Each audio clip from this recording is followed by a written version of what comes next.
Oh my God, that was a close one. What up, Duck fans? I know if you are anything like me, you're finally able to breathe hours after that game, because that was nuts. Oh man, I thought we lost it a couple of times there. At the same time, it's nice to have Bo Nix, because that was always in the back of my head is we've got a sure quarterback. We got a quarterback that's feeling good. Even if everything's going crazy, even if his O-line is messing up every fourth snap, we got a quarterback that has been around the block a couple of times, and he was able to lead us for the win. Not only that, but actually there were some defensive plays, key big defensive plays, namely turnovers, that gave this one to the Ducks, even though both sides of the ball for Oregon definitely struggled. But we won. That's the important part. We won 38-30. We beat Texas Tech. Now I've got my 12 hot quakes here for the Texas Tech instant Re-Quack-Tion, I guess is what we're calling this, because you just got to funnel in the quack into every single word, and I guess it's a pun. At this point, it seems too lazy. Number one, I'm sorry, Duck fam, because I screwed us over, because I was way too cocky. I was on quite a few Texas Tech podcasts being interviewed. You know, they were asking me what the game was going to be like, in my opinion, and I was saying it was going to be a blowout for the Ducks, that they were going to quiet that stadium real quick. Didn't happen. In fact, here's a tweet that I did beforehand. Luckily, it wasn't all that liked, as you can see. At Quack-12 Podcast, by the way.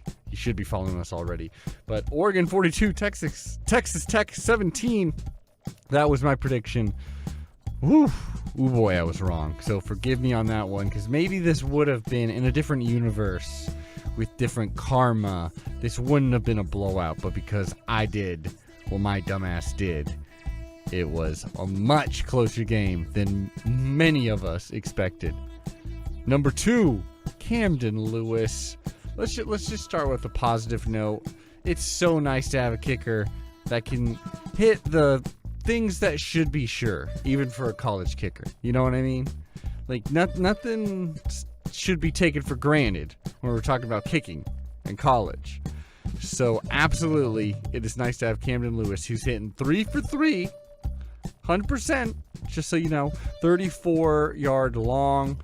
But hey, who cares? He hit every point after, too. That matters. If we would have kicked it in that third quarter instead of going for it on fourth down, I bet he would have gotten that too. But we'll get into that a little bit later. Camden Lewis, just stand up and take a bow, because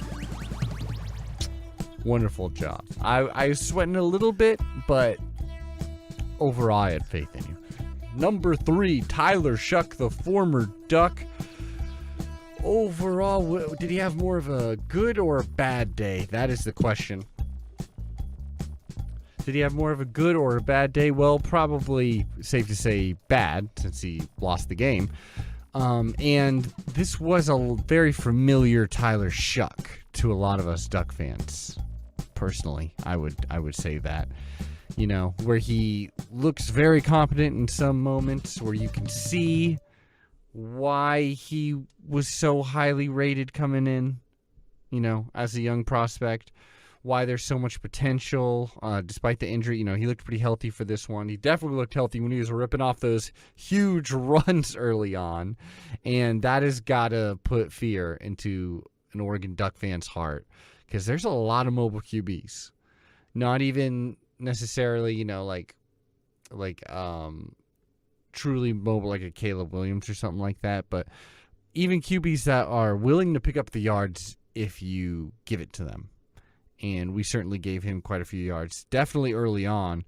I mean, he had that long 58-yard run that eventually resulted in the touchdown. But overall, 23 carries for 101 yards. Some of that was late, but still, I mean, this game was always competitive, so that is rough. We can't really be having in that. Especially when we get into Pac-12 play, people will burn us. That will be an option. But overall, Tyler Shuck, 24 of 40, 282 yards, 3 touchdowns. Hey, that's good. 3 interceptions. That's why he lost the game. So, hey, good on that. Speaking of interceptions, speaking of being hot and cold, Kyrie Jackson, the transfer from Alabama. He didn't get much playing time there, but he did get some playing time there, even in a playoff game. And now he's over here. Now he's a cornerback. He needs to be a positive on our roster. And overall, I would say he was overall a net positive in this game. And that's saying much because saying a lot because he definitely had some negative moments. I mean, you can't forget that strange pass interference where he definitely wasn't looking at where the ball was. He must have thought the ball was just about to land in the receiver's hands or something because he went all out, took him out. Could have been us stopping them, most likely. They were in a pretty bad situation. Instead, that drive continues. And then there was also that late hit on Shuck that ended up being, I think they called it an unsportsmanlike, one of our many, many penalties. I remember that moment. That was another rough one. But there was also a lot of really good energy. There's a lot of shutting them down on that. There was a 3rd and short play that I remember was pretty crucial that he came up for the tackle. And then there's, of course, there was that bad punt that we had. And things looked to be pretty bad, going in the wrong direction. We were down by 2 points. Suddenly, Kyrie Jackson gets a pick. So, I think he is definitely a good he's definitely a good temperature of what the whole secondary kind of felt like this game. There's some good moments, there's some good talent, and then there's a few moments where you messed up or you let them get the best of you, and it allowed them to fight for some more points. Which, credit to them, they were ready to fight. That crowd was lit. They were ready. Now let's go for the next number here. Number 5, second and short. Number 5, second and short. The reason why I wanted to point this out is because it felt like Oregon could have really cemented, taken over the game. This was, of course, in the 3rd quarter.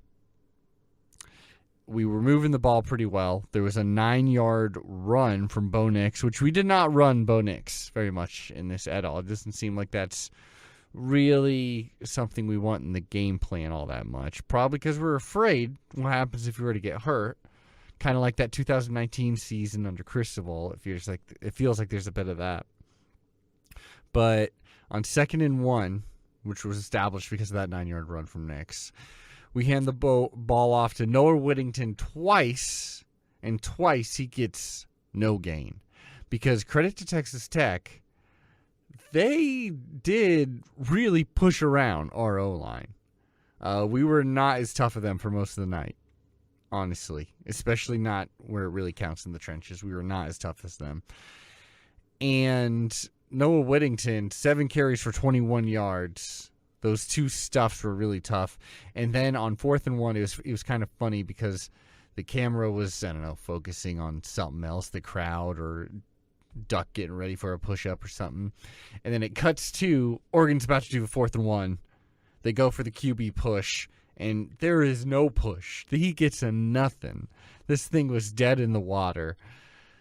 It was pretty disheartening. That was a rough one.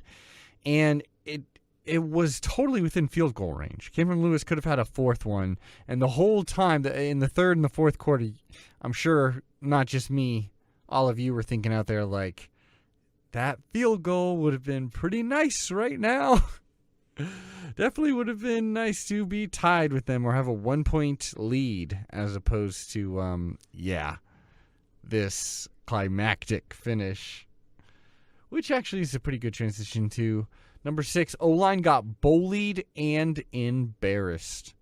Now, by bullied, I mean Texas Tech for much of this game was just not so much pass rush. They weren't really getting to Bo Nix. They were making the clock go a little bit faster for him. They weren't making anything easier. That's why we weren't just doing bombs this whole game.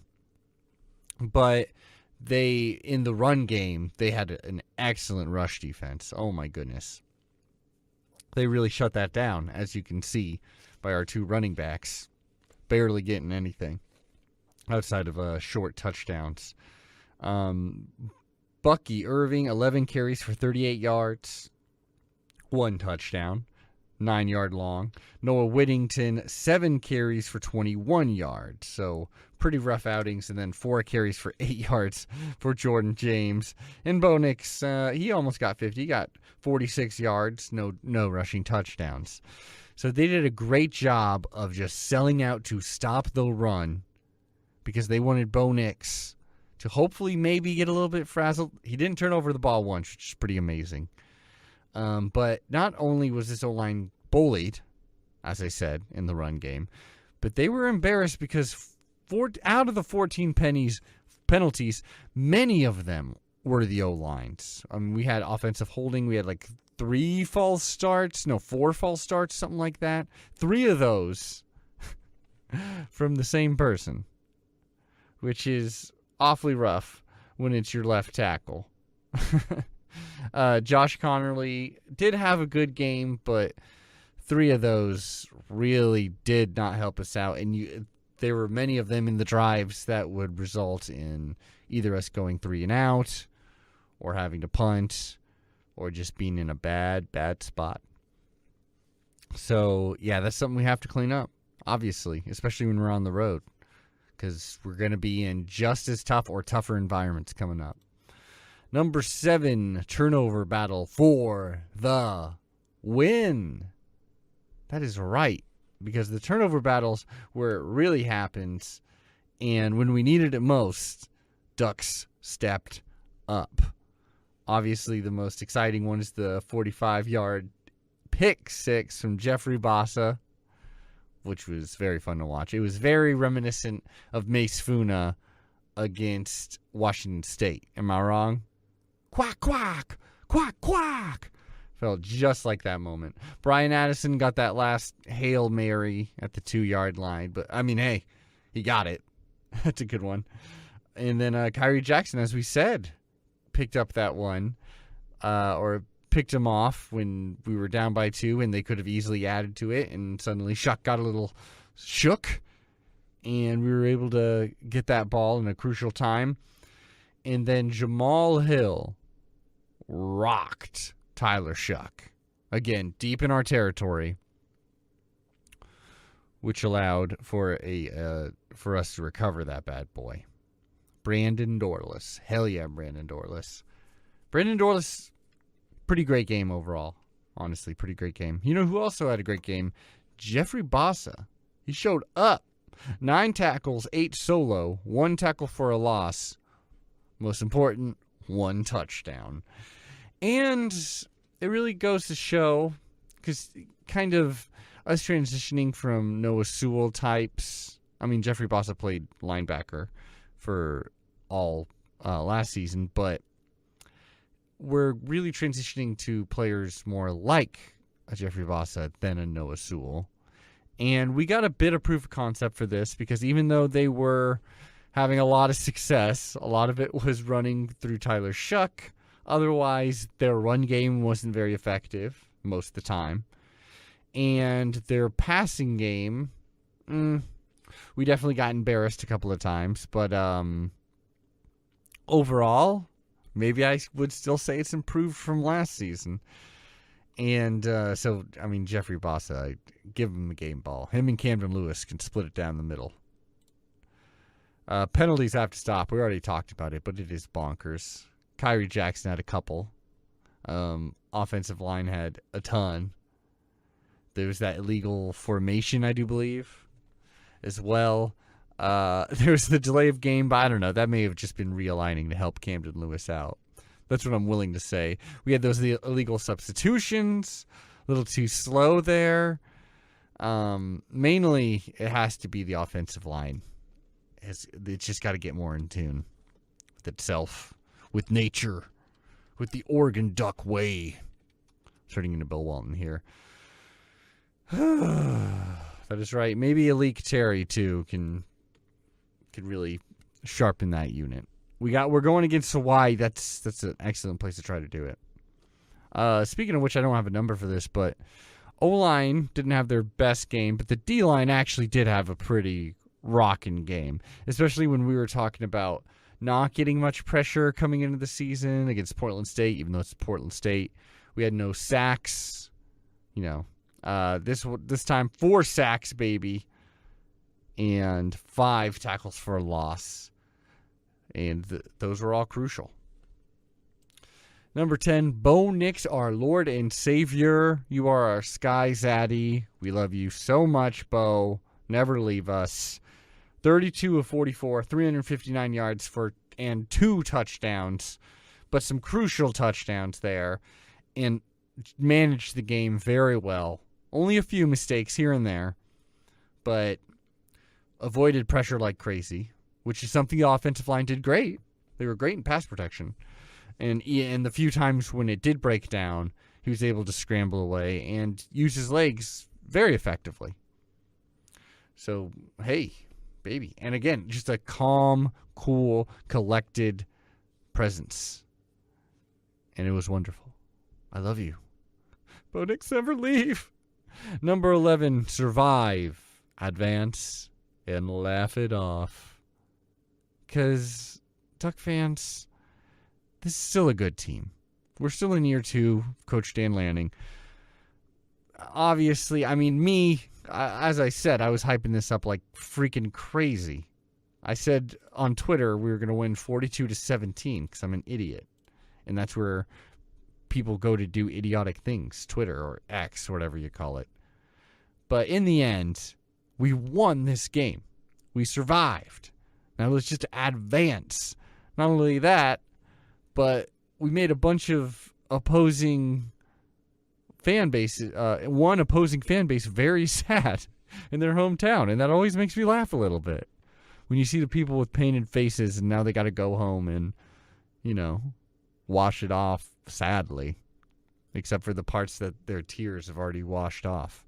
That's very fun for me when it's not a Duck fan, all right?